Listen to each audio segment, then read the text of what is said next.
एक छोटे से गोपाल जी एक छोटे से ब्रजवासी बालक को रूप धारण करके आते और आकर के उनके सामने बैठ के दर्शन लाभ लेते। तब माधवेंद्रपुरी दास जी उनको बता दिया ठाकुर जी ने कि मैं ही परमात्मा हूं, मैं भगवान हूं, यहां लाला बन करके आनंद कर रहा हूं।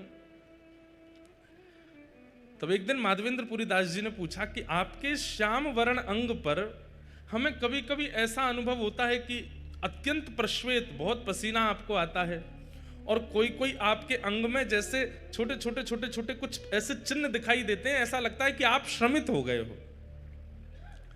तो श्रीनाथ जी बोले, मैं यहाँ गिरिराज पर्वत में विराजूं भीतर, दोपहरिया में बहुत जोर से धूप पड़े और वह धूप के कारण मुझको बहुत जोर से गर्मी लगे, मेरे सर्वांगीण अंग में बड़ी उष्णता है जाए, कहीं कहीं छाले पड़ जाएं, मैं जोर से जल जाऊं।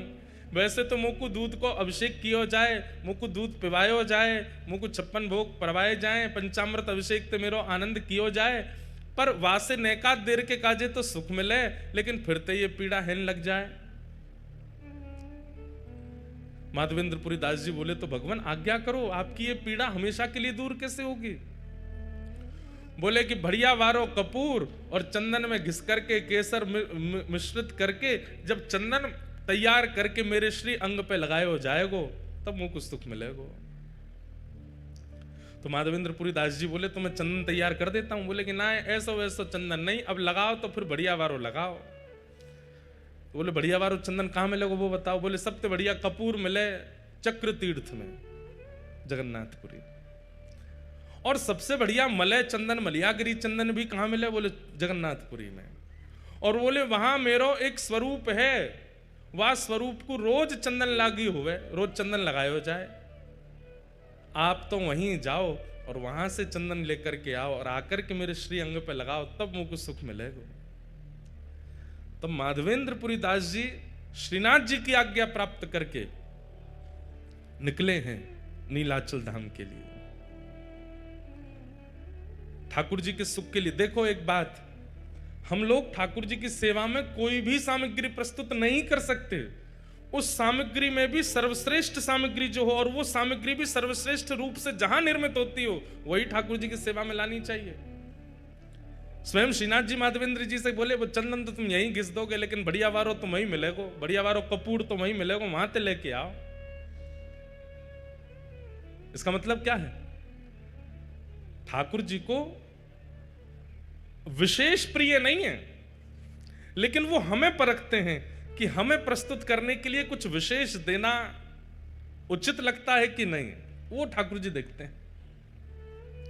अब चंदन यात्रा पे आप अपने घर पे चंदन घिस के लगा दो ठाकुर जी को, ठाकुर जी कहेंगे ठीक है, काम चलाओ तो कर ही दियो काम, लेकिन आप पूरी उसकी व्यवस्था करो, वहां से जल मंगा रहे हैं, वहां से कपूर मंगा रहे हैं, वहां से केसर मंगवा रहे हैं, 4 आदमियों को भेज के कर रहे हैं, स्वयं जाकर के कर रहे हैं, उससे ठाकुर जी और ज्यादा प्रसन्न होते हैं। देखो मेरे सुख के काजे कितना श्रम कर रहे हो है। हमारे गिरधर लाल जी की स्नान यात्रा पर स्नान होता है। अब स्नान यात्रा, स्नान कराना है, टोंटी का जल भरो, करा दो स्नान, उसमें थोड़ा केसर आदि डाल दो, करा दो स्नान। नहीं, हम हमारे सब वैष्णव, सब हमारे जितने मित्र परिकर हैं, जितने हमारे पंडित जी, सबके साथ अवसर होगा, कथा नहीं है तो स्वयं जाएंगे। कहां? उत्तराखंड। उत्तराखंड में श्री यमुना जी सबसे पहले पृथ्वी पर जहां आती हैं, उस स्थान का नाम है कटा पत्थर। कटा पत्थर में जाएंगे उत्तराखंड में, वहां से स्नान करके विधि पूर्वक प्रत्येक कलश का पूजन करेंगे, कलश का पूजन करके फिर वहां से शुद्ध यमुना जी का जल, क्रिस्टल वाटर, बिल्कुल दिख जाए नीचे तक महाराज, वहां से यमुना जी लाएंगे, और फिर उन यमुना जी को वृंदावन ला करके फिर वृंदावन में जो यमुना जी हैं उनको बढ़िया क्योंकि वृंदावन में यमुना जी तो पूरी सब अपवित्र कर दी लोगों ने, तो 2-4 कपड़े की परत लगा के उन यमुना जी को भरेंगे, फिर वो यमुना जल कटा पत्थर वाले जल में थोड़ा थोड़ा मिला देंगे, तो फिर भाव हो जाएगा यमुना तट का, वृंदावन तट का यमुना जल। फिर उससे ठाकुर जी को स्नान कराते हैं, रात भर मटकों में भर के रखते हैं, ठंडा बिल्कुल शीतल जल हो जाता है। फिर उन जलों में किसी में पुष्प, किसी में सुगंधी, किसी में अष्टगंधा, किसी में कुछ, सब मिला करके फिर ठाकुर जी को स्नान कराते हैं। अब स्नान ही तो कराना है, करा दो ऐसे ही नहीं। मैंने एक बात कथा में कही है कि भक्ति में ठाकुर जी प्रस्तुतिकरण देखते हैं कि आपकी प्रस्तुति कैसी है। उठाए कर दिया, उठाए भोग लगा दिया, थाली में लाए सामने धर दिया कर। ठाकुर जी भी ऐसे फिर पाते नहीं है, बोले कि बेमनते तू करे, मैं कहीं को पावे आऊं। लेकिन जब ठाकुर जी देखते हैं कि बड़े प्रयास करता है, बड़ा श्रम करता है, बड़ा परिश्रम करता है, मनोबुद्धि लगन से लगता है, ठाकुर जी आते हैं स्वीकार करने। इसलिए कभी भी उत्सव कीजिए, उस उत्सव को काम चलाओ मत कीजिए, या तो करिए मत, और करो तो फिर उसमें इतना लगन से करो, इतनी विशेषता प्रकट कर दो। आप कहेंगे महाराज जी आपने जितने क्रम बताए वो तो धनवानों के हैं, धनवान ही कर सकते हैं ये सब, और जिन पर धन नहीं हो वो क्या करें। भाई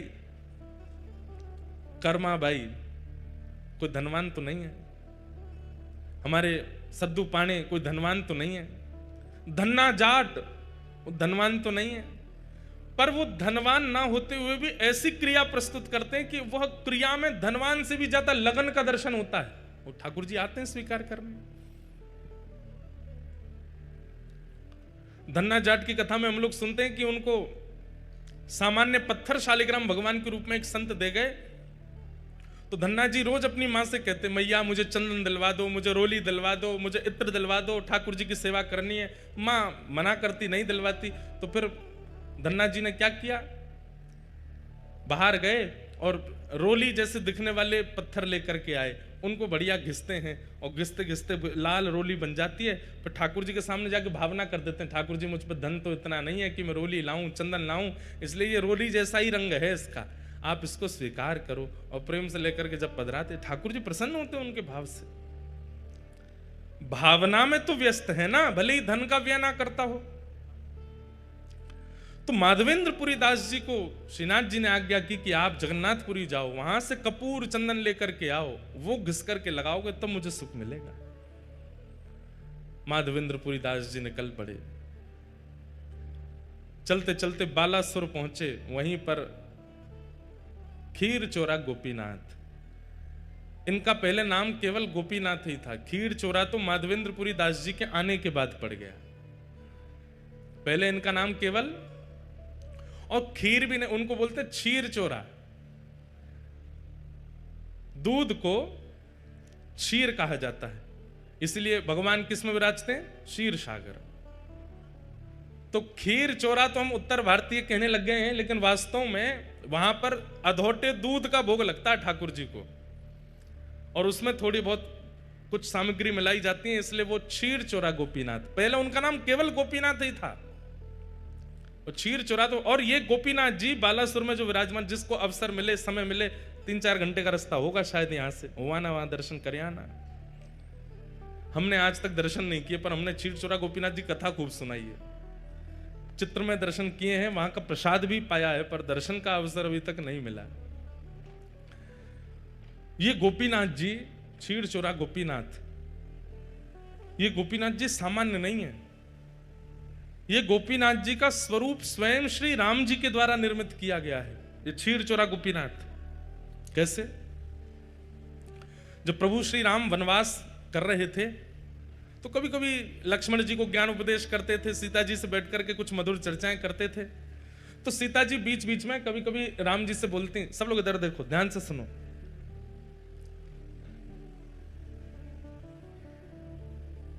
राम जी से कहती, हमने सुना है कि आप द्वापर में कृष्ण रूप धारण करोगे। तो राम जी कहते हैं, हाँ कृष्ण रूप तो धारण करेंगे, और हमने ये भी सुना है कि आपके समस्त अवतारों में अत्यधिक सुंदर अवतार आपका जो होगा वो कृष्णावतार होगा, जिसके रूप को देख करके असंख्य गोपियां, असंख्य ब्रजवासी गण जहां से भी आप गुजरेंगे सब आप पर न्योछावर हो जाएंगे, ऐसा आपका रूप होगा, मैंने सुना है। तो राम जी बोले, अब ये तो प्रभु जाने, राम जी भी कोई कम सुंदर थोड़े ही है। वर्णन आता है कि राम जी जब वनवास करते हैं, तो वनवास करते समय वहां के संत जन, वहां के निवासी जन, उनके पास राम जी सामग्री लेने के लिए जाते हैं। वैसे तो सामग्री सब प्रस्तुत राम जी के पास हो जाती है, लेकिन कभी कभी सामग्री प्रस्तुत नहीं होती, तो राम जी जाते हैं और जाकर के कहते हैं कि हमें प्रसाद सिद्ध करना है, आदि हमें ये सामग्री दे दो। तो सूखी सामग्री, पक्की सामग्री, जो भी सामग्री देते हैं। अब उस काल में कोई बड़े बड़े व्यापारी तो होते नहीं थे, सब लोग सामग्री व्यय करते थे, उसका जो धन मिलता था उससे घर चलता था। अब राम जी जब, वो तो वनवासी हैं, उन पर धन तो होता नहीं था, तो सब सामग्री लेते थे, तो सामग्री लेने वाले, अब देने वाले को क्या दें?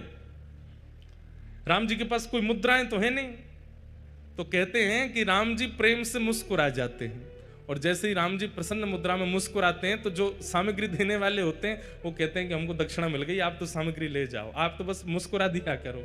आप खुश हो जाते हैं, आप हंस जाते हैं, आप थोड़े प्रसन्न मुद्रा में हमको देख लेते हैं, हमको लगता है कि हमें सर्वस्व मिल गया। तो राम जी भी कोई कम सुंदर तो नहीं है, एक ही रूप हैं दोनों, लेकिन कृष्ण थोड़े चंचल ज्यादा है ना, इसलिए उनकी रूप माधुरी अद्भुत है।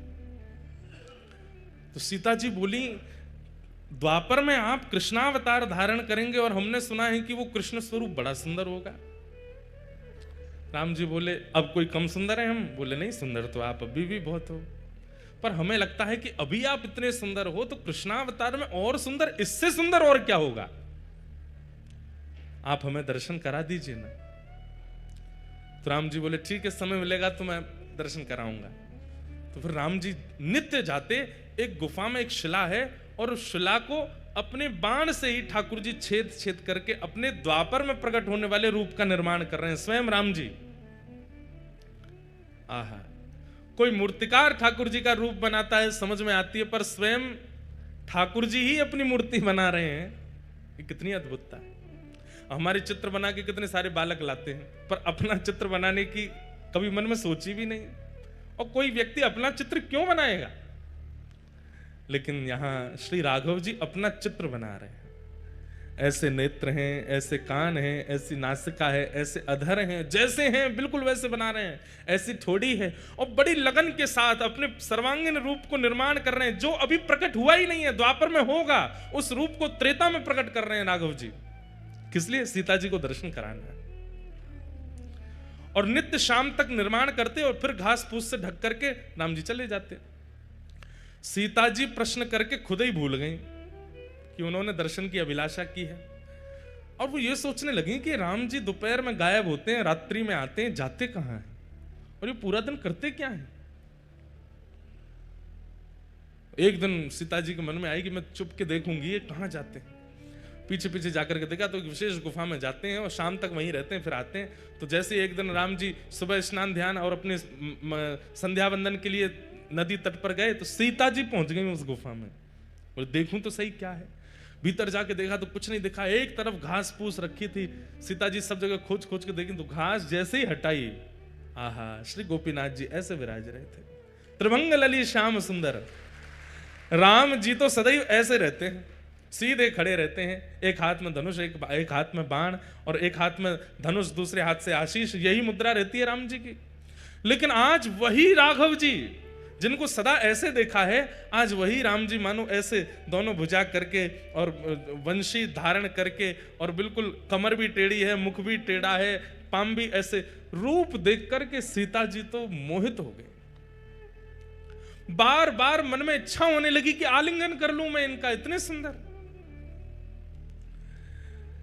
मन में ऐसी भावना आने लगी कि ये यहां पर घास फूस में ढके बैठे हैं, इन्होंने पता नहीं भोजन भी किया होगा कि नहीं, इन्होंने जल भी पान किया होगा कि नहीं। सीता जी तुरंत दौड़ करके गई, पत्तों के दोना बनाए और उन दोनों में कुछ फल अमनिया करके, एक पात्र में जल लेकर के, कुछ पुष्पों के हार बना करके और सुंदर सब सामग्री लेकर के आई। आकर के श्री गोपीनाथ जी को तिलक किया, सुंदर पत्रावली का श्रृंगार कर दिया, गले में माला पहना दी, सर्वांगीण अंग में चंदन अर्पित करने के बाद में भोग पधरा दिया, और भोग पधराने के बाद में आरती कर दी। इतने में समय हो गया राम जी के आने का। राम जी जैसे ही आए, आकर के देखा कि यहां तो सीता जी नाच रही हैं मगन होकर के गोपीनाथ जी के आगे। राम जी बोले, देवी ये आपने क्या कर दिया? अरे ये देखो कितने सुंदर हैं, हमें तो आपने सारे तीर्थों में सब स्थान देवताओं के दर्शन कराए, इन देवता का दर्शन क्यों नहीं कराया हमको? ये बेचारे घास फूस में ठके रखे थे, हमने इनका भोग लगा दिया, माला पहना दी, चंदन पधरा दिया। राम जी बोले, देवी ये कोई स्थान देवता नहीं थे, तो आपने हमसे जिज्ञासा की थी कि द्वापर के रूप का दर्शन कराओ, तो मैं अपने हाथ से ही अपना रूप बना रहा था, ये मेरे द्वापर का स्वरूप है। सीता जी बोली, ये आपके द्वापर का स्वरूप है? बोले जी यही श्री कृष्ण है। सीता जी तो भाव विह्वल हो गए, बोले कि आप वचन दीजिए। बोले क्या? आप अकेले नहीं आएंगे द्वापर में, द्वापर में एक रूप से तो मैं लक्ष्मी ही आपकी पराम्बा जगदम्बा रुक्मणी बनकर के आऊंगी, पर इस रूप का आस्वादन करने के लिए आपको मुझे पूर्व में भी बुलाना पड़ेगा। उसमें मैं केवल आपको देखूंगी, आपका प्रेम स्वीकार करूंगी, आपको देखकर के नृत्य करूंगी, आपको देखकर बस मेरी एक ही क्रिया होगी, ना भोजन करना, ना जलपान करना, ना शयन करना, केवल आपको देखना। तब राम जी बोले ठीक है, आप ही साक्षात किशोरी जी के रूप में प्रकट हो जाना, श्री राधा रानी बनकर के आ जाना और मेरे रूप लावण्य का खूब सुख लेना। लेकिन देवी तुमने इनका तिलक क्यों कर दिया, इनको माला क्यों पहना दी, इनको बोले क्यों, अभी ये पूरे बने नहीं है, अभी मुझे और निर्माण करना है, अभी ये पूर्ण रूप से सिद्ध नहीं हुए, अभी थोड़ी बहुत। तो सीता जी बोली ये इतने सुंदर हमारे प्राण हरण कर रहे हैं, इससे भी अधिक आपको इनको बनाना है तो इनको अधूरा ही रहने दो, फिर तो हम इससे अधिक जो विशेष रूप है वो तो द्वापर में ही देखूंगी मैं, क्योंकि इनको देख करके जब मेरा मन इतना आनंदित हो रहा है तो फिर पूर्ण रूप कैसा होगा। वही श्री राघव जी के द्वारा निर्मित शिला पर जो ठाकुर जी का स्वरूप है, वही बालास्वर में श्री गोपीनाथ जी के रूप में विराजमान है, जिन्हें क्षीर चोरा गोपीनाथ कहते हैं। पर वो क्षीर चोरा कब बने, जब माधवेंद्रपुरी दास व्रजमंडल से आ रहे हैं जगन्नाथपुरी चंदन लेने के लिए। बीच में जैसे गोपीनाथ जी का मंदिर पड़ा, माधवेंद्रपुरी दास जी पहुंच गए, जाकर के आहा भुजा उठा करके नृत्य कर रहे हैं, नृत्य कर करके गा रहे हैं, गोपीनाथ जी का दर्शन करके आनंदित हो रहे हैं। नित्य 11-12 सकोरों में, मिट्टी के पात्रों में ठाकुर जी को क्षीर का भोग लगाया जाता है और वही भोग सारे दर्शनार्थियों को बांटा जाता है। लेकिन माधवेंद्र जी अकिंचन दूर खड़े थे, सब में बट गया लेकिन माधवेंद्र जी को नहीं प्राप्त हो पाया। आप 3-4 दिन से भूखे प्यासे और थे और आपका एक स्वभाव और था। माधवेंद्र संतों के भी अपने अपने स्वभाव होते हैं, जैसे कई संतों का नियम होता है, हमारे वृंदावन में आज भी हैं, जो भिक्षा याटन करते हैं, जो मधुकरी मांगने के लिए जाते हैं, उनका समय है, वो इतनी देर ही आपके द्वार पर रहेंगे, ना तो आपको बुलाएंगे ना डोरबेल बजाएंगे, बस आपके द्वार पर खड़े होकर मंजीरा लेकर के कीर्तन करेंगे। आपने सुन लिया तो दौड़ के जाओ और जो भी मधुकरी है ला करके उनको दे दो। यो नहीं कि बैल पे बैल बजाए जा रहे हैं, गेट खटखटा रहे हैं, अरे जल्दी लाओ भिक्षा लेकर के आओ हमको दे दो। ब्रज में ऐसे संत नहीं रहते, ब्रज में क्या है, मंजीरा लेकर के जाएंगे, आपके द्वार पर खड़े होकर के हरे कृष्ण हरे राम या राधे कृष्ण राधे श्याम, जो कीर्तन प्रिय लगेगा वो कीर्तन करेंगे। उसका भी उनका समय बंधा हुआ है, 3 मिनट 4 मिनट 5 मिनट, उतनी देर ही कीर्तन करेंगे। उतनी देर में आपने कुछ दे दिया तो ठीक, नहीं तो भूखे ही चले जाएंगे और जाकर के भूखे ही सो जाएंगे, मांगेंगे नहीं। इसलिए ब्रज की कई माताएं हमारे घर पे भी संत जन पधारते हैं, बगल में ही भागवत निवास करके स्थान है, वहां के महापुरुष पधारते हैं, तो वे भी आकर के द्वार पर खड़े हो जाएंगे। आपको पता चल जाए तो भिक्षा दे दो, नहीं तो चले जाएंगे। और उनका टाइम फिक्स है 6:15, तो मतलब 6:15 बजे ही आएंगे। तो हमारी माता जी अगर स्वयं रहती हैं तो स्वयं पहले ही बना करके दे आती हैं, और नहीं रहती हैं तो जो घर पर रहेगा उसको सारे काम बाद में बताएंगी, ये कमरा देख लेना, वो ये सब बाद में, सबसे पहले बताएंगे शाम को 6:15 बजे वो भागवत निवास के महाराज जी आएंगे, उनके लिए इतनी रोटी दाल चावल सब तैयार करके मधुकरी उनको दे देना। और कई बार हमने देखा कि जब घर लौट के जाते हैं, पूज्य पिताजी भी अनुभव करते हैं, तो माता जी सबसे पहले पूछेंगी बाबा आए शाम को मधुकरी दई, और वो सामने जो घर पे रुके वो अगर के अरे मैया कल तो हम लेट हो गए बाबा चले गए, तो माँ इतनी उदास हो जाती है कि बेचारे बाबा कल मधुकरी नहीं पाए होंगे। ऐसे मधुकरी पाकर के हमारे व्रज में संत रहते हैं।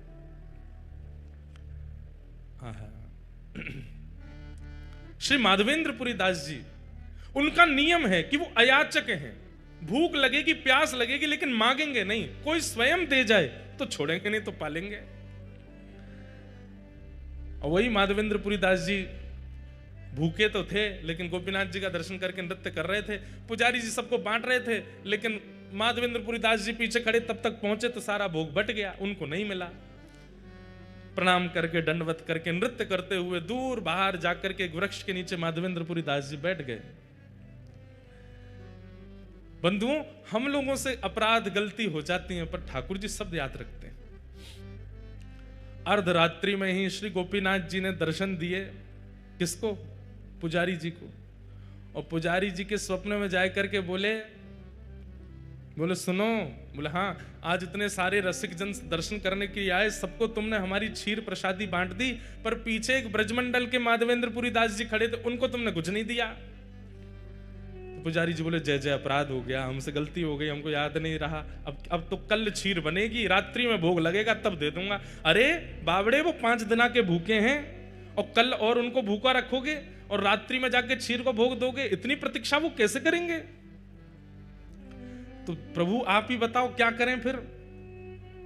दोपहर में राजभोग का प्रसाद दे देंगे, मंगला भोग का बोले वो सब नहीं, जो हमारे क्षीर भोग प्रसाद में सुख है वो राजभोग और मंगला में नहीं है, वही देना था उनको। पुजारी जी कान पकड़ने लगे, बोले आज तो अपराध हो गया, क्षमा करो। ठाकुर जी बोले नहीं, अभी उठो, स्नान करो, मंदिर खोलो और भीतर जाओ, वहां से क्षीर भोग लाओ। बोले क्षीर भोग तो सब बट गयो, कुछ बचा ही नहीं है, कहां से लाऊं? बोले मंदिर में आके देखो तो सही, एक पात्र रखा है। स्नान ध्यान करके मंदिर में जा करके देखा तो महाराज वहां पर कोई पात्र दिखा नहीं। पुनः नेत्र बंद करके ठाकुर जी से कहे कहां है पात्र, आज्ञा तो करो। बोले हमको पता था कि तुम सब में बांट दोगे, माधवेंद्र जी को छोड़ दोगे, इसलिए हमने पहले ही एक सकोरा उठा के अपनी जेब में रख लिया है, हमारी जेब टटोलो।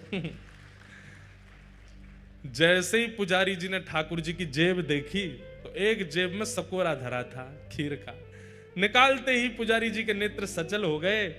बोले आप गोपीनाथ नहीं हो, आप चित चोरा गोपीनाथ नहीं हो, आप माखन चोरा गोपीनाथ नहीं हो, आप तो क्षीर चोरा गोपीनाथ हो। अपने भक्त को देने के लिए चोरी करते हो।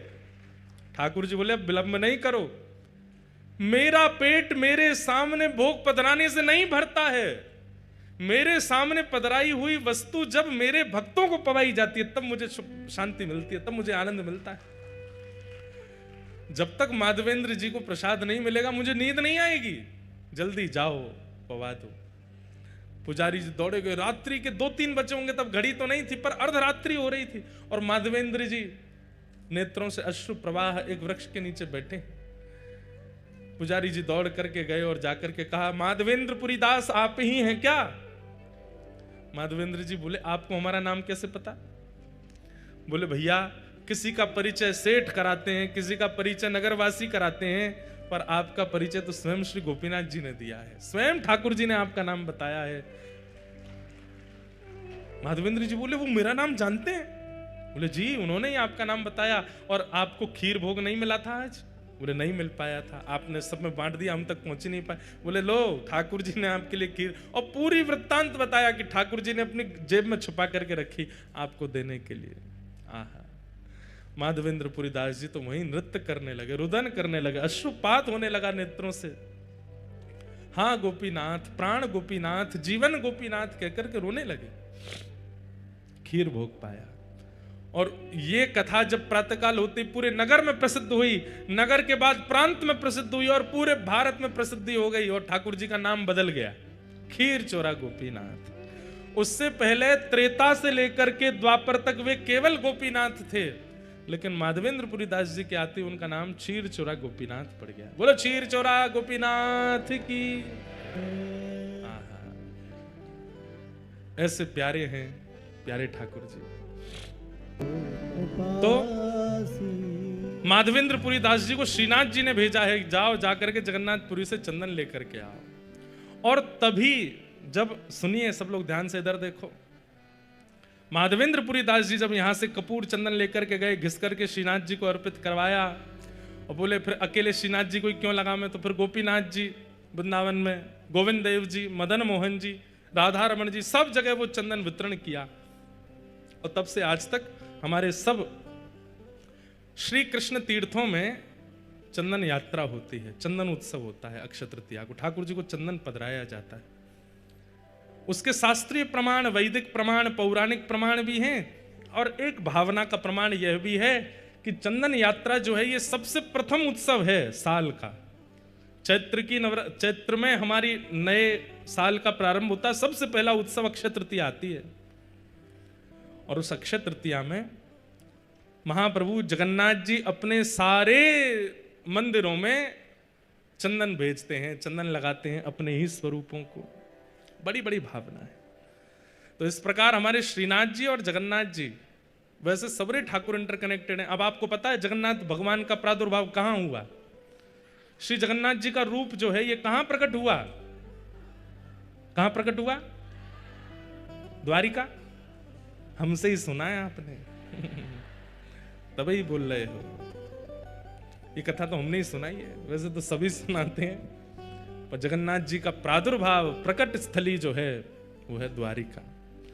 द्वारिका में व्रजवासियों की चर्चा सुनते हुए श्री महाप्रभु जगन्नाथ जी प्रकट हो गए।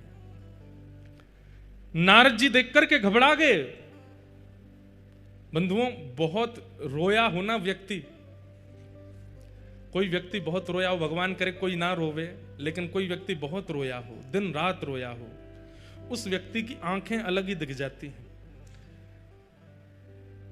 ध्यान से सुनिएगा, अतिशय रुदन करने वाले व्यक्ति के पलकों के पास दोनों तरफ ऊपर नीचे आपको लालिमा का दर्शन होगा, लाल लाल हो जाते हैं। बाहर की ये जो पलक हैं ये भी लाल पड़ जाती हैं, और जितने उसके सामान्य नेत्र खुलते हैं उससे थोड़े अधिक नेत्र खुल जाते हैं। महाप्रभु जगन्नाथ जी को देखो, जगन्नाथ जी के जो ये भाव है ये पूरा लाल है और नेत्र पूरे खुले हुए हैं। ये प्रेम विगलित ठाकुर जी हैं। व्रजवासी और किशोरी जी के प्रेम में इतना रुदन किया ठाकुर जी ने कि जगन्नाथ बन गए। नारद जी महाराज घबरा गए और घबरा करके बोले, प्रभु ये ऐसा स्वरूप आपका, इसको तुरंत अंतर ध्यान कीजिए, हम देख नहीं पा रहे हैं आपके स्वरूप को, आपके हाथ नहीं है, पैर नहीं है, मुख नहीं है।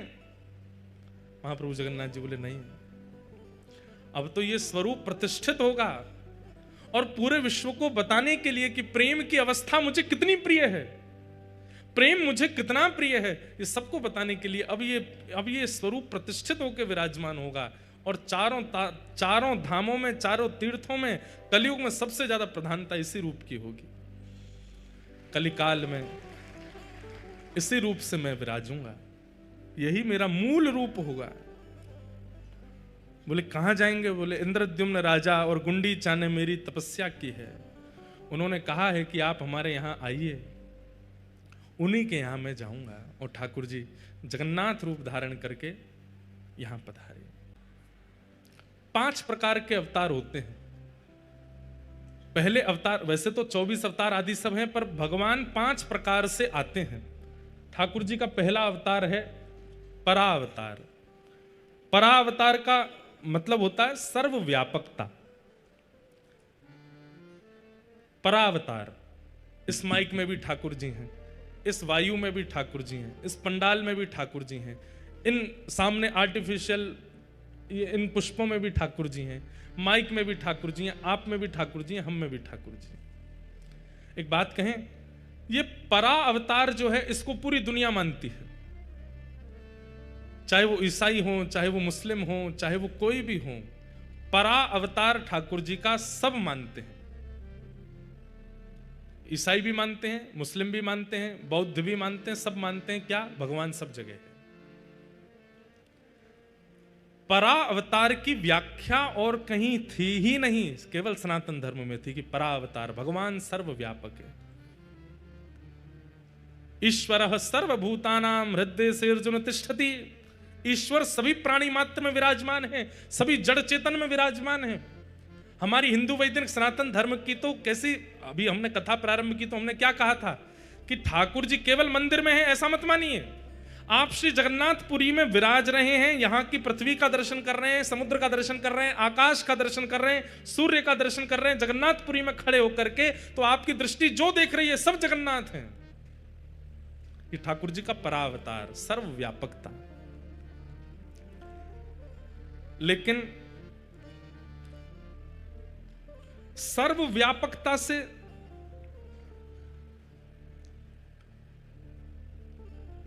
कई अविश्वासी जीवों को सुख नहीं मिलता।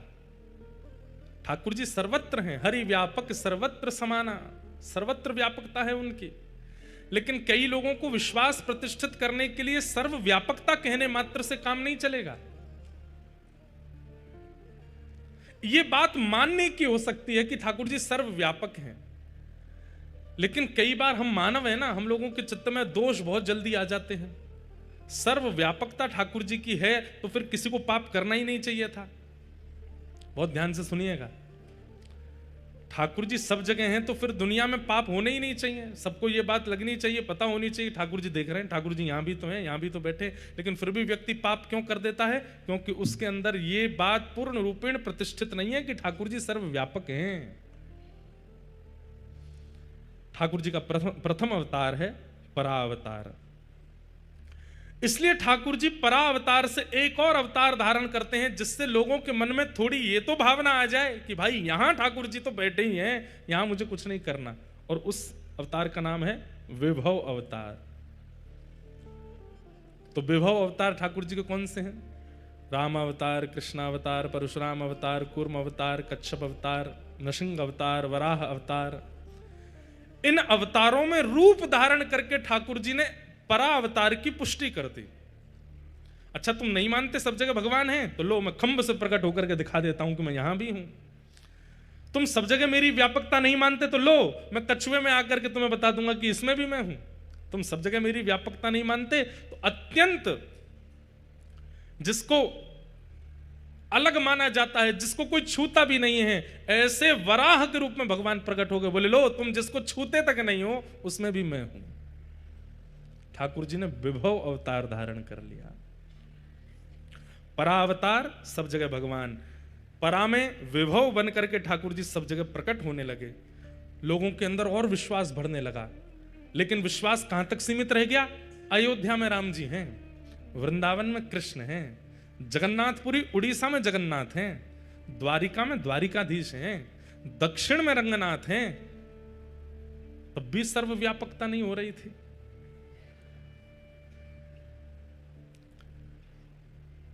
ठाकुर जी ने मन में विचार किया, अब क्या करें?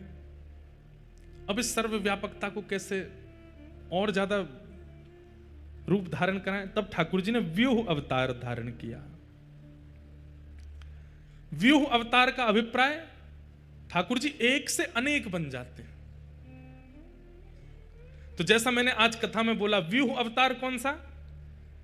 महाप्रभु जगन्नाथ जी भी जगन्नाथ हैं, वो तो जगन्नाथ हैं ही, उनका मंदिर भी जगन्नाथ है। इसलिए शिखर दर्शन की महत्ता।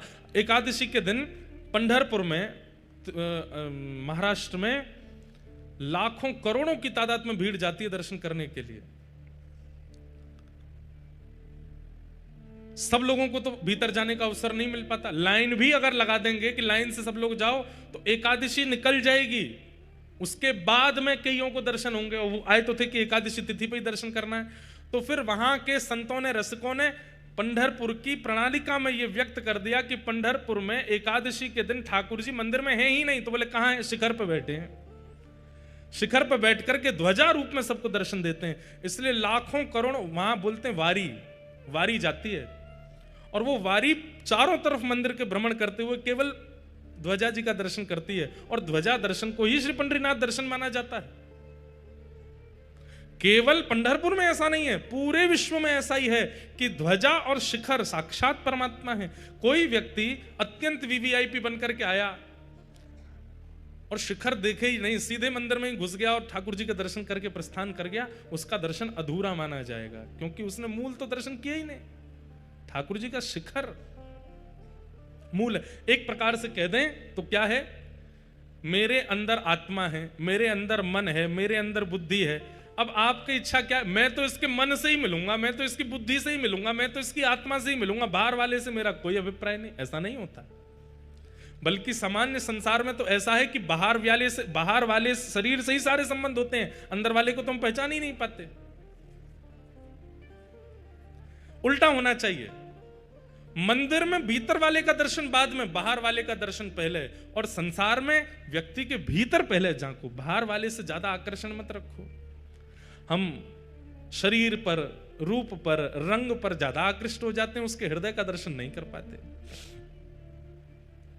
मंदिर में भीतर दर्शन मिल जाए तो अच्छा, नहीं तो बाहरी दर्शन कर लो, शिखर देख लो बस। और संसार में व्यक्ति के बाहर से ज्यादा प्रभावित मत हो, उसके भीतर झांको, भीतर देखो। तो व्यूह रूप क्या है?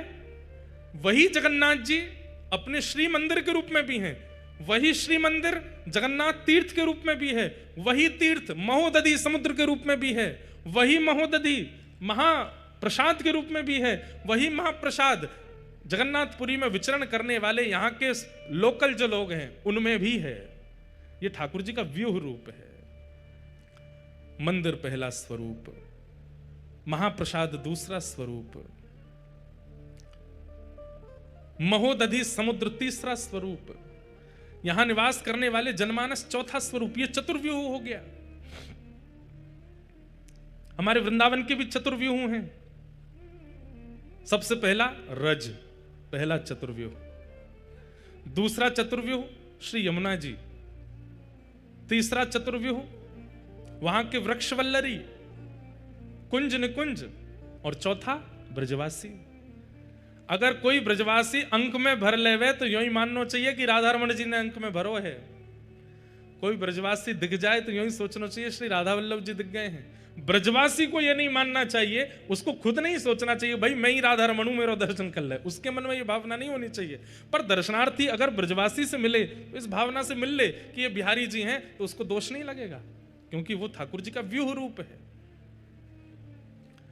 तो पहला परावतार, दूसरा विभव अवतार और तीसरा व्यूह अवतार।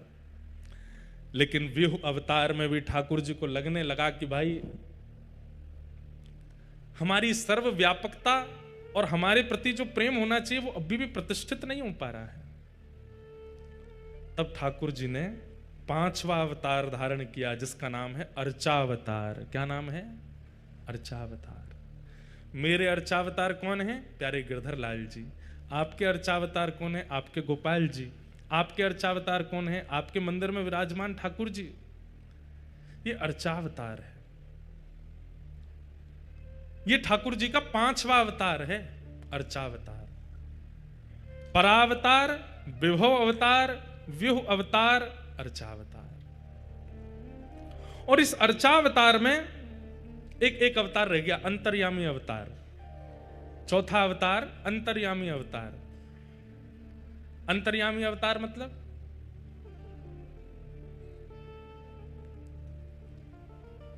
आपने मुझसे कहा महाराज जी बहुत जोर की प्यास लगी है, पानी चाहिए।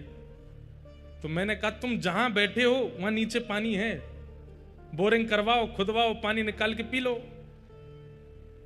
मेरी बात असत्य है? जहां आप बैठे हो वहां नीचे पानी नहीं है।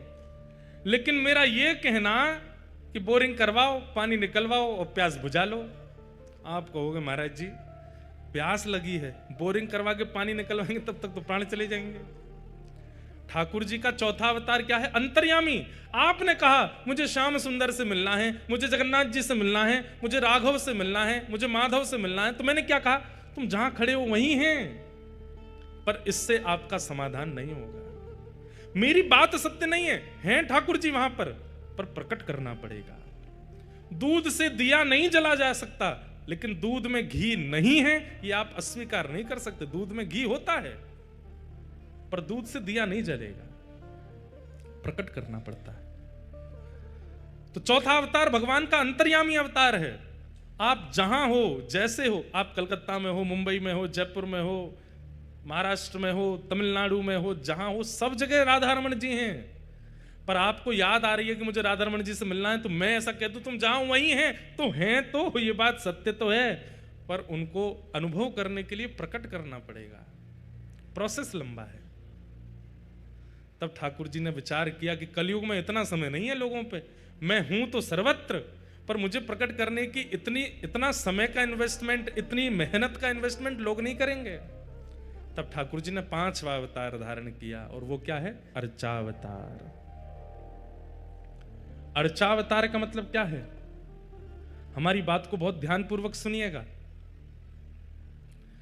जितनी योग्यता, जितनी श्रेष्ठता, जितनी प्रतिष्ठा, जितनी विशेषता महाप्रभु जगन्नाथ जी की है, उससे किंचित भी कम नहीं है आपके घर में विराजमान ठाकुर जी की। दोनों समान हैं। वो ठाकुर जी का अर्चावतार है। अर्चावतार के प्रति हमारी पूर्ण निष्ठा प्रकट क्यों नहीं हो पाती? क्योंकि हम मंदिर के ठाकुर, तीर्थ के ठाकुर को और घर के ठाकुर में भेद मानते हैं। कोई अंतर नहीं है। यह भाव जिस दिन आपके हृदय में प्रतिष्ठित हो गया, पता है कैसे कीजिए? नित्य सुबह उठने के बाद, स्नान ध्यान करने के बाद जब अपने ठाकुर जी का पर्दा खोलने के लिए जाओ, तो उस समय यह भावना मत रखो अपने गोपाल जी को उठाना है, आज वो वाली पोशाक पहनानी है, आज ये वाला भोग लगाना है, आज ऐसे आरती कर, नहीं। क्या भावना रखो? बहुत दिन हो गए हम द्वारिकापुरी नहीं गए हैं, तो आज स्नान करते करते ही मन में चिंतन कर लो, जब द्वारिका गए थे तब द्वारिका का कैसा मौसम था, उस मौसम का आवाहन कर लो। द्वारिका में कैसा समुद्र है, उस समुद्र का आवाहन कर लो। द्वारिकाधीश जी का मंदिर का शिखर कैसा, उसका आवाहन कर लो स्नान करते करते ही। द्वारिकाधीश के लोग कैसे हैं, वहां के लोगों की श्रृंगार कैसा है, वहां के लोगों की बोली चाली कैसी है, केम छो, मजामा छो, गुजराती बोल रहे हैं सबरे। मन में सारी भावनाएं प्रकट कर लो और फिर अपने मंदिर में जाते समय यही भावना रखो, साक्षात द्वारिकाधीश का दर्शन कर रहे हैं, कपाट खोलते ही जय द्वारिकाधीश कहकर के प्रणाम करो। आपके ठाकुर जी का दर्शन और प्रणाम श्री द्वारिकाधीश जी के दर्शन से किंचित कम नहीं होगा, ठीक उतना ही फल मिलेगा जितना द्वारिकाधीश जी के दर्शन में मिलता है। अगले दिन, कल तो द्वारिका हुआ है, आज कहां जाएं? बोले आज जगन्नाथपुरी चल रहे हैं। और सवेरे स्नान करते करते ही आवाहन कर लीजिए, महोदधि समुद्र नारायण भगवान हैं, नील चक्र पर सुंदर पीत ध्वजा जी रोहण हो रही हैं, सुंदर ठाकुर जी का मधुर मंदिर है, सिंह द्वार है, सिंह द्वार पर पतित पावन भगवान विराजमान हैं, सुंदर सीढ़ियां चढ़ के हम ऊपर जा रहे हैं। आहा, दालमा, आनंद बाजार में से सुंदर महाप्रसाद की दालमा की सुगंधी आ रही है। हरि हरि बोलो, हरि हरि बोलो कह करके सब उड़िया भक्त मटक मटक के नाच रहे हैं। आवाहन करते हुए जाओ और अपना वस्त्र आदि पहनते हुए ये विचार कर लो हम मंदिर में आ गए हैं। और जैसे ही करुण स्तंभ के पीछे गए हैं, नेत्र उठा करके देखा है, तुरंत अपने मंदिर के ठाकुर जी का कपाट खोलो, महाप्रभु जगन्नाथ की जय हो, श्री जगन्नाथ महाप्रभु की जय हो। अपने घर के ठाकुर जी को ही इस भाव से प्रणाम करने मात्र से जगन्नाथ यात्रा का फल मिल जाएगा। कितना इससे बढ़िया उपाय क्या होगा? हजारों की टिकट बच गई आपकी, हजारों के होटल का खर्चा बच गया, सारी शारीरिक मेहनत बच गई और घर में ही सौर्य तीर्थ प्रकट हो गए। क्यों? क्योंकि वो आपके अष्ट धातु के भगवान नहीं है, आपके घर में पीतल के, चांदी के, सोने के भगवान नहीं है, वो ठाकुर जी का अर्चावतार है। आप जिस प्रभु का आवाहन करोगे, जिस तीर्थ का आवाहन करोगे, जिस महाप्रसाद का आवाहन करोगे, वो सब आपके घर में उनके सम्मुख पधराते ही प्रकट हो जाएगा। उनको सामान्य मत समझा कीजिए, वो साक्षात भगवान का 5वां अवतार है, अर्चावतार। और श्रीमद् भागवत में ही कही गई एक वाणी की सिद्धता करते हैं, अहम भक्त पराधीन, मैं अपने भक्त के पराधीन हूं। जब भगवान ने यह बात कही कि मैं अपने भक्त के पराधीन हूं, तो किसी ने भगवान से कहा पराधीनता का मतलब पता है आपको? भगवान बोले हमसे पूछ रहे हो? पराधीनता का मतलब होता है कि हिल करके स्वयं पानी भी ना पीना, इसको पराधीनता कहते हैं। प्यासे रह जाएंगे लेकिन स्वयं पानी नहीं पिएंगे, इसको पराधीनता कहते हैं। तो किसी ने कहा तो आप ये कर पाओगे? बोले करूंगा, अर्चावतार के रूप में यही करूंगा। भूख लगेगी लेकिन तब तक नहीं पाऊंगा जब तक पवाएगा नहीं, प्यास लगेगी तब तक नहीं पीऊंगा जब तक पिलाएगा नहीं, श्रृंगार की इच्छा होगी लेकिन तब तक नहीं सजूंगा जब तक सजाएगा नहीं, नींद आ रही होगी लेकिन तब तक नहीं सोऊंगा जब तक सुलाएगा नहीं, अर्चक के पूर्ण अधीन हो जाऊंगा। इसलिए मेरा 5वां अवतार होगा अर्चावतार। और एक बात, जैसे काशी में गंगा जी हैं, हरिद्वार में गंगा जी हैं, ऋषिकेश में गंगा जी हैं, पर गंगा जी का मूल स्रोत गंगोत्री है। वृंदावन में यमुना जी हैं, दिल्ली में यमुना जी हैं, अन्य अन्य क्षेत्रों में यमुना जी हैं, पर मूल स्रोत यमुनोत्री है। ऐसे ही आपके घर लड्डू गोपाल हैं, आपके घर त्रिभंग ललित ठाकुर जी हैं, मेरे पास श्रीनाथ जी हैं, पर इन समस्त ठाकुरों के मूल स्रोत अर्चावतार, सबसे विशेष अर्चावतार कौन से हैं? बोले महाप्रभु जगन्नाथ जी, ये अर्चावतार है। ये सारे हमारे घर के ठाकुरों के एक बात कह दें तो मूल स्रोत हैं जगन्नाथ जी।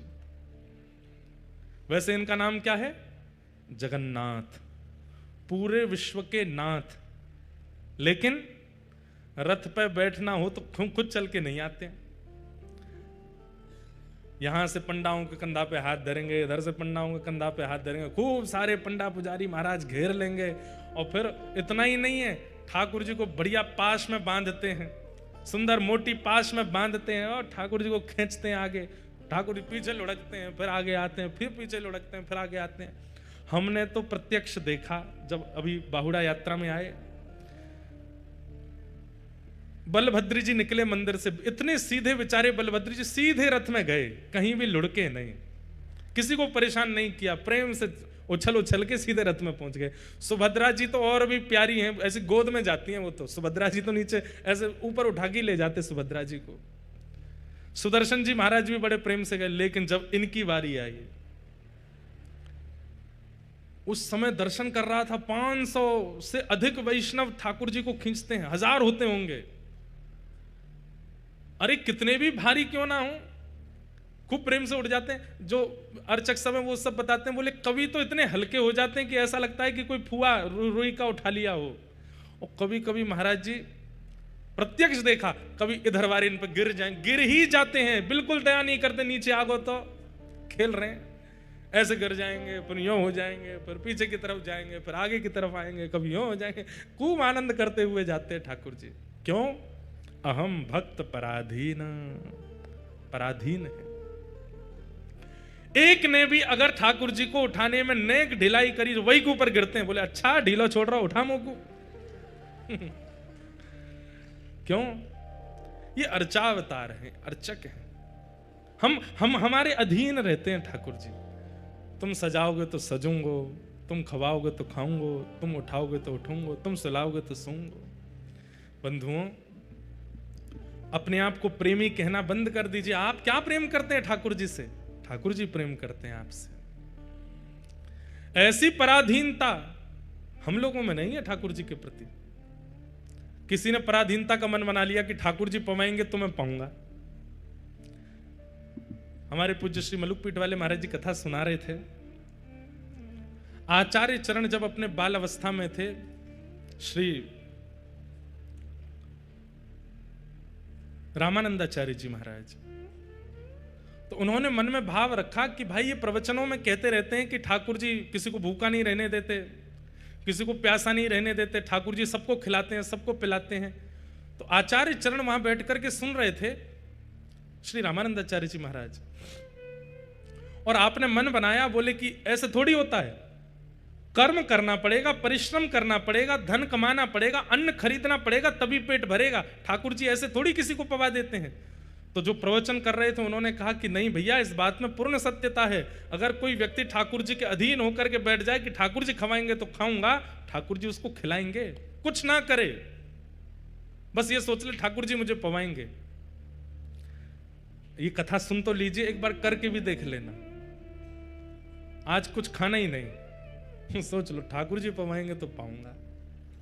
मैं ना एक से भी कहूंगा कि मुझे अन्न दो, मेरे को महाप्रसाद दो, मेरी पत्तल लगाओ, कुछ नहीं, किसी से नहीं कहूंगा।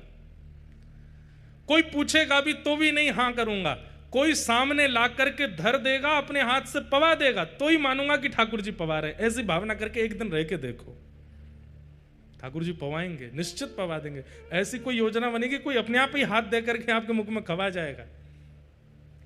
कल हमारे साथ एक लीला हुई। कल रात्रि में महादीप का दर्शन करने के लिए गए, उसके बाद में महाप्रसाद पा लिया। महाप्रसाद पाने के बाद हम दर्शन करने के लिए गए, तो अब जगन्नाथ जी के सामने वैसे सबसे बढ़िया दर्शन बताएं आपको, जो शास्त्रीय बात है कि महाप्रभु जगन्नाथ जी का दर्शन गरुड़ स्तंभ के पीछे से ही करना चाहिए, पर हमारे साथ दिक्कत ये हो जाती है कि हम जैसे दर्शन करने जाते हैं, लोग हमको अपराधी बना देते हैं, हमारे पांव छू छू के। मंदिर में कोई पांव छू रहा हो, कोई कुछ कर रहा हो, तो इस कारण से बहुत अपराध बोध लगता है कि महाप्रभु जी के सामने लोग हमको प्रणाम करते हैं, तो लगता क्या करें। अब कल काजल वाजल लगा के जाऊंगा मैं बढ़िया कालिया बन के, तो कोई पहचाने ही नहीं, मास्क में भी पहचान जाते हैं, तो दर्शन हो। तो फिर ऐसे में फिर क्या करना पड़ता है, पुजारी जी लोग थोड़े हमको आगे से ले जाते हैं, यहां से आप प्रणाम कर लो। मन तो यही रहता है कि पीछे क्योंकि महाप्रभु चैतन्य महाप्रभु ने श्रीमद रामानुजाचार्य जी महाराज ने, श्रीमद वल्लभाचार्य जी महाराज ने, सब आचार्य चरणों की प्रधानता है कि सबने गरुड़ स्तंभ के पीछे से ही दर्शन किया, और शास्त्रीय प्रमाण है कि वहां से दर्शन करना ही दर्शन गिना जाता है। आप गरुड़ स्तंभ के पीछे से देख लो, उसके बाद आगे आ जाओ, चलेगा। लेकिन गरुड़ स्तंभ के पीछे नहीं गए हैं और सीधे आगे चले गए हैं तो आपका दर्शन अधूरा माना जाएगा। तो कल हम चले गए दर्शन करने, तो गरुड़ स्तंभ पे जा ही नहीं पाए, पहले ही हाथ पकड़ के ले गए, बोले चलो भीतर आगे। अब आगे ले जा करके महाप्रभु जी के सामने बैठ गए, बलभद्र जी के दर्शन, सुभद्रा जी के दर्शन। लेकिन मन में एक क्षोभ चल रहा था कि गरुड़ स्तंभ के पीछे से दर्शन नहीं हुआ। वहां से देख के फिर भले ही आगे आ जाता, लेकिन एक बार उसके पीछे से देखना था। उसके पीछे कारण है कि गरुड़ जी कौन है? गरुड़ आचार्य हैं, जीवाचार्य हैं। और आचार्य सन्निधि में जब आप दर्शन करते हैं तो ठाकुर जी किसको देखते हैं? ठाकुर जी आपको नहीं देख रहे, ठाकुर जी किसी को नहीं देख रहे, ठाकुर जी तो आचार्य को देख रहे हैं। और आचार्य के हाथों के नीचे जो खड़ा हो जाएगा तो आचार्य चरण ठाकुर जी को इशारा कर देंगे, ये खड़ा है मेरी सन्निधि में, इसको भी देख लो। ठाकुर जी उसको भी देखते हैं। इसलिए आचार्यों के सहित दर्शन, गरुड़ जी के सहित दर्शन होना चाहिए। आप गरुड़ जी के बिना आश्रय के दर्शन को जाएंगे तो ठाकुर जी तो नेत्र बड़े बड़े हैं। अब जैसे इतनी भीड़ यहां बैठी है, हमको सब स्पष्ट थोड़ी दिख रहे हैं, बस दिख रहे हैं, किसी का चेहरा याद थोड़ी, ऐसे ठाकुर जी को दिखते हैं। लेकिन हमको सामने श्रीनाथ जी दिख रहे हैं, पीछे श्रीनाथ जी विराज रहे हैं। अब सोच लीजिए कि मान लीजिए ठाकुर जी जीवाचार्य बने बैठे, अब श्रीनाथ जी के बिल्कुल बगल में आके कोई खड़ा हो जाएगा तो वो जरूर दिख जाएगा। ठीक वैसे ही गरुड़ जी आचार्य हैं, उन आचार्य की सन्निधि में आकर के कोई खड़ा हो जाएगा, उसको महाप्रभु जी जरूर देखते हैं। तो कल मेरे मन में आया कि हे महाप्रभु जी, हमने तो गरुड़ स्तंभ के पीछे से दर्शन ही नहीं किया, सीधे आगे आकर के दर्शन हो गए आपके। अब दर्शन भी करता जा रहा था, मन में थोड़ी वो भी हो रही थी, अब क्या दर्शन तो अधूरा माना जाएगा। बस इतने में ही मैंने सोचा कि ठाकुर जी कोई ऐसी लीला करो कि ये स्पष्ट हो जाए कि हमारा दर्शन पूर्ण हो गया है, अधूरा नहीं है। इतने में ही एक पुजारी जी आए और आकर के सीधा भात उनके हाथ में होगा, और मेरे को दिखे भी नहीं है, ऊपर से ही हाथ आया सीधे यूं, और सीधे मेरे मुंह में ही महाप्रसाद, ऐसे अपने हाथों से ही मुंह खोल करके महाप्रसाद डाल दिया भीतर। 2-4 कण तो नाक में चले गए मेरे उनको मुंह तो दिखा ली, ऊपर से आके सीधे ऐसे मुंह में, अब उनको मुंह तो पता नहीं था, ऐसे डालने लगे। वो तो मैंने मुंह खोल लिया, नहीं तो पूरा महाप्रसाद नाक में ही चला जाता लेकिन वो महाप्रसाद आते ही सिद्धि हो गई इस बात की। जगन्नाथ जी को देख रहे थे, महाप्रसाद पा रहे थे, ये पहली बार हुआ कि देखते हुए महाप्रसाद पाया। और वो भी अर्चक के द्वारा, ठाकुर जी की सेवा करके ही निकले होंगे, उन्होंने सीधे आके मुंह में पधरा दिया, तो ये प्रमाणित हो गया। महाप्रभु जी बोले कि लाला तू चिंता मत कर, तू तो ब्रजवासी है, तू जहां ते दर्शन कर ले वो पूरा ही मान हो जाएगा, ले महाप्रसाद पा ले। तो जीव सन्निधि आचार्य सन्निधि में करना चाहिए। तो ये बात मैं इसलिए बता रहा था, ठाकुर जी सबको पवाते हैं। और कल एक बात और थी, एकादशी पर नियम है कि आकंठ पाना चाहिए, अपनी क्षमता से ज्यादा पाना चाहिए। लेकिन कल हम जब रात्रि में वहां पा रहे थे तो हमने, हमारे बगल में शीतल भैया बैठे थे, कहाँ तो यहीं तो बैठे थे, ये बैठे, तो ये हमारे बगल में बैठे बैठे बोले महाराज जी आप जितना पालो उसके बाद जो बच जाए हमको दे देना। भूख तो मुझे इतनी लगी थी कि मैं पूरा पा जाता, पर इन्होंने ये कह दिया कि जितना बच जाए दे देना, तो इनके लिए जानबूझ के अधूरा छोड़ा हमने, मतलब पेट भरा नहीं था। तो आकंठ वाला नियम पूरा नहीं हुआ। तो मंदिर में जाके जब ठाकुर जी के सामने बैठे, भीतर से आके पुजारी जी ने जब पवाया तो आकंठ हो गया, वो नियम भी पूरा हो गया कि एकादशी पर दुगना पाना चाहिए। ठाकुर जी पवाते हैं। तो श्रीमन रामानंदाचार्य जी ने अपनी बाल अवस्था में विचार किया कि बिना कर्म किए ठाकुर जी थोड़ी किसी को पवा देंगे। लेकिन प्रवचनकर्ता आचार्य ने कहा कि नहीं, ठाकुर जी पवाते हैं, पवाते हैं, पवाते हैं। नहीं विश्वास होता तो नियम धारण करके देख लो। तो आचार्य चरण बोले ठीक है, मैं कुछ नहीं करूंगा, एकांत में बीहड़ जंगल में जाके बैठ जाऊंगा और देखता हूं ठाकुर जी पवाते हैं कि नहीं। और आपने एक विशेष बीहड़ जंगल ढूंढा जहां कोई नहीं आए। एक नदी के तट पर विशाल वृक्ष था, रास्ता भी नहीं था वहां पर, और वहां जाकर के पेड़ के ऊपर जाकर के बैठ गए। और प्रवचनकर्ता आचार्य ने कहा था राम राम जपो, राम जी पवाएंगे। राम राम जपने लगे, राम राम राम राम राम राम राम राम, देखूं ठाकुर जी पवाएंगे कि नहीं। 4-5 6 घंटे व्यतीत हो गए। इतने में ही कुछ तीर्थ यात्री पता नहीं कैसे वहां आ गए, और वो तीर्थ यात्री अपने साथ भोजन सामग्री लेकर के चल रहे थे, और उसी वृक्ष के नीचे बैठ करके उन्होंने अपनी सारी भोजन सामग्री सामने रखी। तो ऊपर बैठे रामानंदाचार्य जी बोले, भोजन सामग्री तो आ गई, पर मैंने तो प्रण लिया है, अपने हाथ से उठा के भी नहीं पाऊंगा, ठाकुर जी पवाएंगे तो ही पाऊंगा। ऐसा भी तो हो सकता है कि इन तीर्थयात्रियों को उन्हीं आचार्य चरणों ने भेज दिया होगा, मेरे को ढूंढवा के वहां बैठा है, वो कह के गया है कि राम जी प्रसाद पवाएंगे। हो सकता है कि उन्हीं आचार्यों ने भेज दिया, लेकिन मैं भी ढीठ हूं, अपने हाथ से पाऊंगा नहीं। जो ठाकुर जी अपने आप मुंह खोल करके पवाएंगे तो ही मानूंगा कि राम राम नाम का प्रभाव है ये।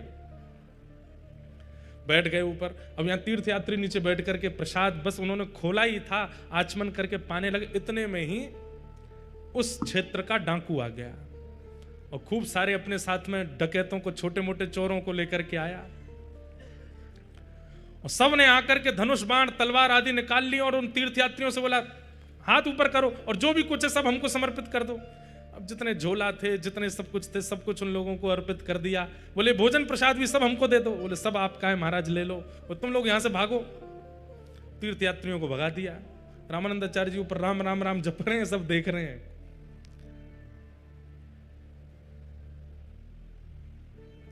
इतने में ही अब वो सब लोग बैठे, बोले महाराज धन धान्य तो ज्यादा नहीं मिला, लेकिन भोजन बढ़िया मिल गया है, आइए चकाचक पाते हैं। तो जो मुखिया था डाकू का, बोला सुनो सुनो रुको, ये बीहड़ जंगल है, यहां कोई आता तो नहीं है, ये तीर्थयात्री यहां कैसे आ गए? इस बीहड़ जंगल में हम लोग ही घूमते हैं, कहीं ऐसा तो नहीं राजा बहुत दिन से हमको पकड़वाना चाहता है, और हमको पकड़वाने के लिए उसने इन तीर्थयात्रियों को भेजा, और ये सुंदर सुंदर पकवान बनवा करके भेजे, ताकि हम जब लूटें तो ये पकवान भी हमारे पक्ष में आ जाएं। और इन पकवानों में हो सकता है राजा ने कुछ विष आदि मिला दिया होगा, ताकि हम पावें तो हम सबके प्राण निकल जाएं और राजा का जो भय है हमसे वो दूर हो जाए। मुझे तो लगता है इन पकवानों में कुछ मिला हुआ है।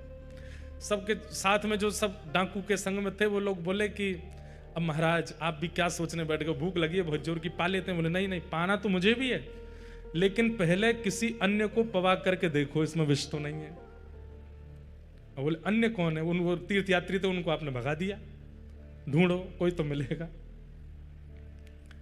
इतने में ही जिस वृक्ष पर रामानंदाचार्य जी बैठे थे, अपने आप ही उनके बगल का एक फल टूट के नीचे गिरा। फल जैसे ही नीचे गिरा, डाकुओं की दृष्टि ऊपर गई। ऊपर देखे तो रामानंदाचार्य राम राम राम राम जप रहे थे। पकड़ो इसको, नीचे बुलाओ।